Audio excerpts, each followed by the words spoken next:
We just heard from the president in the Oval Office saying that he's talked to his negotiators over there. They're making some really good progress. We understand that President Xi is going to really be part of the negotiations now on Friday. They have 2 days with Ambassador Lighthizer. Would they be staging it this elaborately if they didn't think they were going to get something out of these negotiations? I think what appears to be unfolding is everything is leading toward a President Trump, President Xi meeting sometime in mid-March, late March, and that also gives the president the opportunity to punt the March 1 date a few weeks down the road. No deal would get done without President Trump and President Xi. President Trump wants to be the closer. In fact, my sense is that President Xi will have something to give President Trump when he meets him. And hopefully that could be a deal. A deal is not going to be as much as we want it to be. I don't think it's going to be as far-reaching, but there is a deal to be had. On the trade deficit and market access side, there's a deal there. I'm sure President Xi will throw out a big number of what he's going to purchase. Potentially, we can get market access through financial services, banking, insurance. The tough side is the structural issues, the technology transfer, IPR protection. And I think there, I just hope we are practical and not try to overplay our hand. So if we think we're going to go in and change the Chinese model, that's going to be very difficult to do. But I think we should focus on the technology transfer, focus on IPR protection. I'm sure there's a deal there.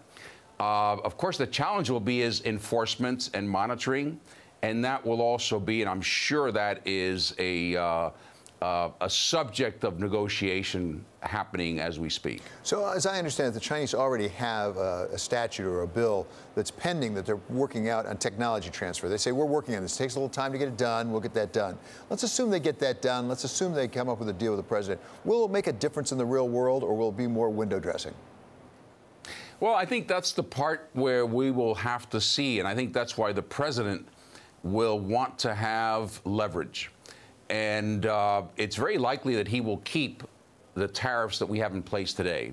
And that will be his leverage. So I can see him saying, we will take away these tariffs when we see that you're actually implementing your law. But this is not going to go away if President Xi and President Trump have an agreement, because of the enforcement, because, as you say, there is some skepticism that China may not follow through. So that enforcement mechanism, I think, is a big part of what we're negotiating.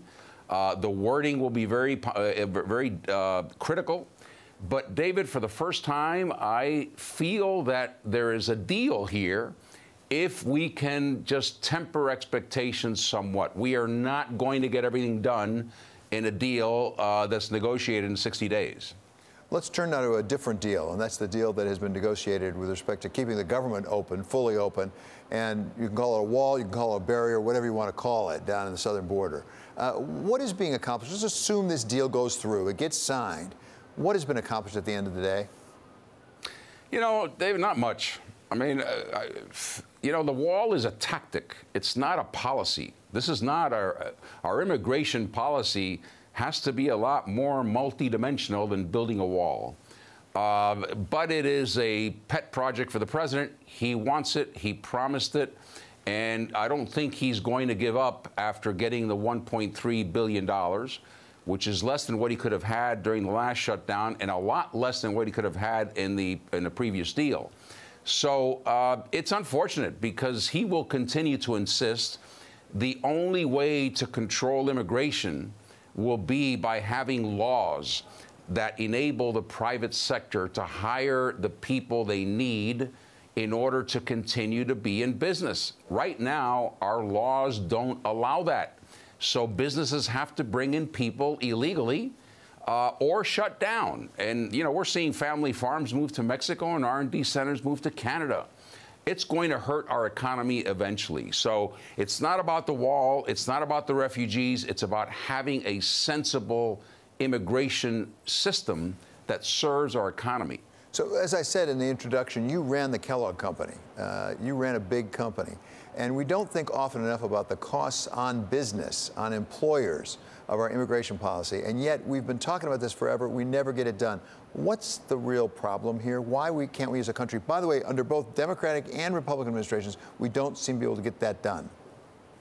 Yeah, it is so complex. You know, the bill that we had in '06 was about 700 pages long. So, and I think any bill will most likely look a little bit like that. But you have the left believing that this is all about business trying to get cheap labor.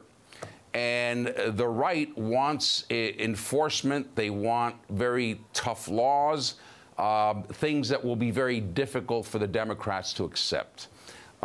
Getting rid of family reunification is another problem. So it is difficult to come to an agreement, but you have to have the issues on the table, the discussion on the table.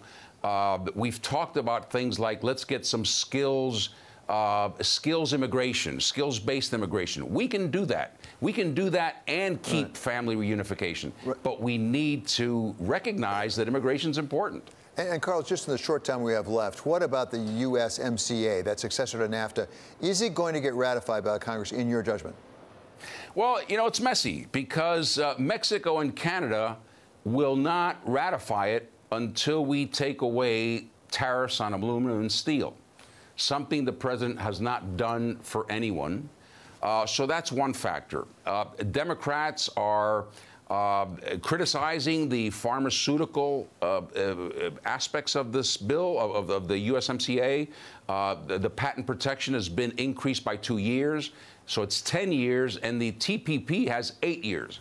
So that's a major concern. The other concern is enforcement. The dispute settlement mechanism, which is really being split into 3.